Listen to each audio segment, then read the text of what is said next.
This is what it looks like when you're trying to go crabbing and there's only an hour and 45 minutes of sunlight. Start with the necessities: beer, water, sandwich, squid. Grab a chair that I will never sit in, tackle, and the rod.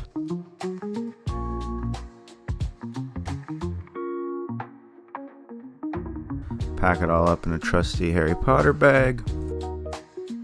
Throw everything in the same bucket, but don't worry, there's a little barrier there to protect my food from the crabby food.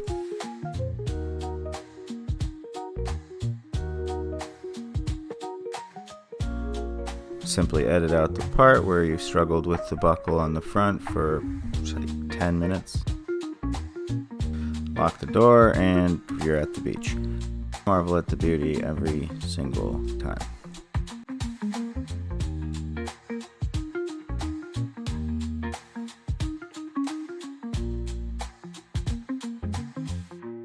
And I just noticed there's a fella over there getting ready to go kite surfing. He's pumping up his kite. Incidentally, I've always wanted a kite surf, so is my fiance, so I might be looking for opportunities to make friends with kite surfers.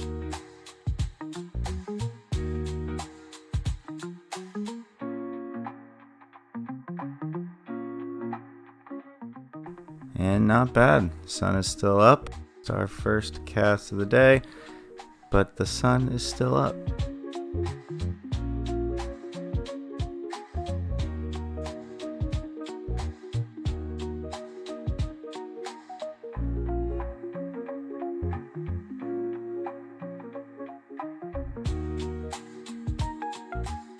My fiance showed up. She helped out with some camera work. Neglected to tell her we're going for horizontal shots.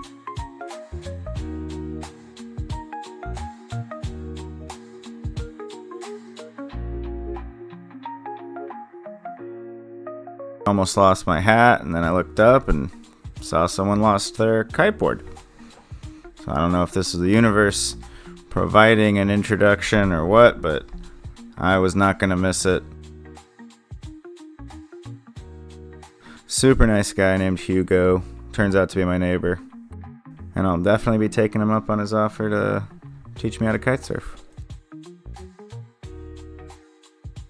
And as if the universe was rewarding me, right after I helped him with his board, there was something waiting for me. No, I'm lying. I cut this early on. It was like my third cast, and I was just so distracted I didn't film a single thing until my fiance showed up. Lucky enough to have a little hose and shower outside of our apartment so I can rinse off, spray off the waders, get the salt off the rod. Spotted our new friend Hugo just up the block. Once I got home and showered, it was time to process the crabby. You just smack it, and you crack it, another crack it, and then you shake it. And sometimes you have to shake it one more time, but then it's done. I boil it. I know steaming might be better for some, but this is like my third crab, so I'm just sticking what I know. This is the part where I show you all the ingredients going into the crab cake. We got mustard, mayo, an egg, dill, oregano, cayenne, garlic, red pepper, black pepper, salt, lemon, crackers, ground up crackers. Again, it's my third crab, so just figuring things out as I go. I believe I overcooked it a little bit because there was less meat in this one, and it seemed to be a bigger crab than my last one, but live and learn.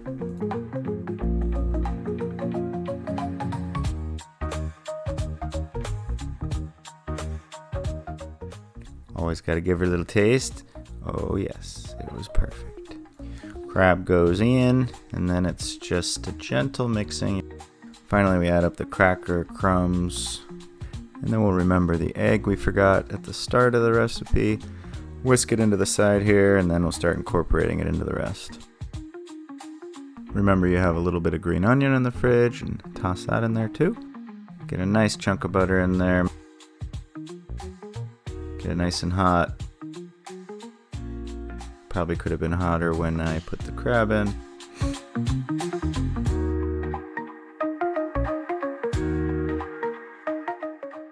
We're going to miss the shot of the flip, but we will get a shot of this flip, and then we realize right after doing it, it was pointless. Decide not to on the other, promptly flip it back. Then you got to touch it. You got to touch the neighbor. Got to make sure to move it a little bit. Got to move its neighbor a little. Then you have to got to touch the other neighbor.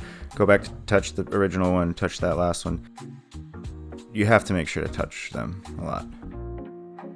Lemon juice, tartar sauce, neither needed, because good God, they were good. These are, and I can't stress this enough, so much better than what you're imagining. And that is deciding what you want for dinner at 4 p.m. and then catching it and cooking it. Thanks.